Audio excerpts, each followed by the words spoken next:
Greetings, this is NobleKale from NobleKale.com. I've got here a game called Space Run by T. which has been done in Unity. And this one I found on Feedback Friday number 44 over on Reddit's r/gamedev. And I haven't got much contact details apart from a URL, which is chronosapps.com. If I find anything else out, I'll put it into the description. So this is a blind run. I haven't actually seen this one before, so let's go over some first impressions. I don't know too much about it. There's music, which basically came on really loud, so I've scaled that way the hell down using Windows sound controls. So it would be nice to have it start off a bit softer and also have some volume controls on here. Like immediately I need a mute or volume controls or something because that was a bit strong. Now let's have a quick look at this backdrop. It's moving and that's okay. These options are moving. It's not making me sick yet, but after doing that video on Underminer, I wasn't feeling too well, so I'm not entirely sure what this effect is going to have on me, so stand by. We've got scores, a help and a play menu. I'm just going to go with help first. Okay, yep, so that's just showing me a bunch of stuff. Collect shields, collect points, collect yellow things, collect boost. Danger is red things, so avoid red things, sounds good. Spiky red things, and more red things. Okay, so it's pretty much color centric. This is a bit of a downside for colorblind players. If they could provide, I don't know whether they've checked this for accessibility, but maybe they could provide a colorblind mode where the assets actually have some kind of just a texture on them, just to make them look different. What I'm noticing here is that we've got horizontal motion and then this thing in the background, which after a couple of seconds is making me not feel too great, combined with this bounciness. So again, we come back to I'm really not coming off on a good foot for this one before we even start, because the menu structure is actually making me feel not too great. Let's have a quick look at scores. So that clearly polls the internet, and we've got 3 at the moment, which is Ben, and what looks like Ben, just being a bit shorter. Those are some pretty hefty scores. 54,353 is the lowest one. I don't know if there are any more slots after that. So yeah, it looks pretty standard. One thing that I'm noticing though is it's got a help button that tells me what things to avoid and what to get, but it doesn't tell me the controls. It also doesn't have the option to refine the controls or handle the sound in any way, shape or form. So those are things that I would immediately slap right in, just because configurability is just one of those things that we need. And I also noticed that there weren't that many notes in the original submission to Feedback Friday, so that's something that I would pretty much put in as a sort of mandatory step. Alright, so let's jump straight in. I'm going to assume that since the menu structure works with mouse, I'm going to assume it's played by mouse. So here we go. Nope, mouse isn't working. Tap A and D. Okay, cool. Yep, so there's a little bit of telling me what to do. Cool, so it's got a audio surf kind of vibe to it, which I kind of dig.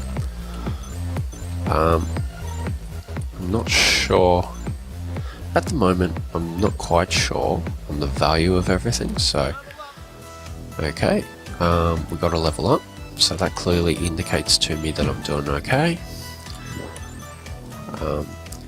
At the moment I'm only sort of concentrating on this region in front of me.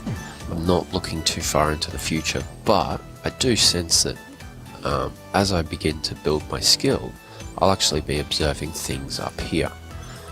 And I don't mind it so far. I think that the field of view is about right. I find that the controls are pretty good. I find that the difficulty curve is a bit interesting, and so far the controls are A and D. That's all I've been told to do. I haven't been told anything else. I see my shields decreasing as I'm hitting into things. So far it's pretty fun. If I weren't concentrating on talking and playing, I think I'd be doing pretty okay. That said, it does look kind of unwinnable, but I do have the shields, but having the shields kind of makes me treat it a bit like a joke. Let's slap in Darkest Kale. Sure. Oops. Let's hit the menu button, because I want to know. Yep, so I've rolled straight in there. That's pretty good. Let's try and beat that. So this is the second run. Okay, so it did tell me what the controls were, even though I didn't see them on the help screen. Still, I would prefer to see them on the help screen first. And I mean, A and D isn't too bad, but it is on that sort of left hand, and I know that some people do prefer to play with arrow keys, so it would be good to see an option either way to change that. Oop. So that was some nice little twitchy responsiveness there, and then I dinked into one and then avoided the red behind it, so I don't mind that. That's something that AudioSurf does well, and I think comparisons to AudioSurf are going to be inevitable. I'm not sure what their plan is as far as letting me select music, or whether they'll just provide these tracks. I think these are the same tracks that I was playing to earlier, and to be honest, I can't tell whether it's the same course as before. It feels like it is, but I don't know. So I would be interested in the mechanism behind the level generation, because I think that'd be something cool to read up on. So maybe that's something that they can do a write up on. Okay, so pretty much my strategy at the moment really hinges around picking up those yellow boosts. So let's slap Darkest Kale, Derpest Kale. So I'm not showing up here, it's just showing me my highest, which maybe it only shows the top 3 for global. I'd like to see a couple more. If you think about, say, Spelunky on the daily challenges, there's a lot of scores there. You can see local, local as in who else was around your score. You can also see the top scores as well. It's good to show me a top score and say this is what you're trying to achieve, but I'd also like to see my progression as far as, yeah, you got 9,000 this time and you did better than last time, which was 5,000. So maybe I'd like to see just either some other tabs or just a bit more history there. I'd also like to see other people. It might be nice to see Ben's top score is this, but Kale's is this, and then a third player is here. So maybe a ladder that shows different players and what their scores are. Also, I'm interested in that it just asked me for a name. So what if I put Ben in? You know, this is where you get into sort of account management, and I don't know whether that's in their scope or not, but when you have global scoreboards, you also have to maintain that, and also watch out for people putting in rude words. Anyway, so I'm going to give this one more bash, and we'll see if I can get higher than 9,000. I think that here's one of the hallmarks, is that I've immediately sort of picked up quite a fair amount extra. I find that I'm having fun with it. I would like, if there's a nitro mode, I'd like to see how long it lasts for. I wouldn't mind knowing what this means. I think it's basically a score multiplier, very much in the function of other games of similar style. You know, you've gotten this many in a row or whatever. One problem that I'm having is that I can't see what's on the roof, and I can't see whether it's worth me swinging up there to get there. So, you know, maybe the roof is the promised land of all greens and boosts, but I just don't know. I can't tell. And, like, I think if you're going to present me with a cylindrical playfield, and it's pretty sexy, it really is, then it would be nice to sort of make it worth my while. Tell me that it's okay for me to risk a wall of reds. Let me make an informed choice as to whether I want to go up there or not. Because right now I'm sticking to the lower sections simply because I don't know what's up top. I would also like perhaps a speed up and a slow down. I don't know whether that's within their scope though, and I understand if it's not. It's just one of those things that even if it just allowed me to bump forward one spot or something like that, clearly didn't do as well as the last time. So anyway, so that was a game called Spacefront. I would like to see other people's playthroughs of this one, and I think that this has potential. 2-button controls, which is nice.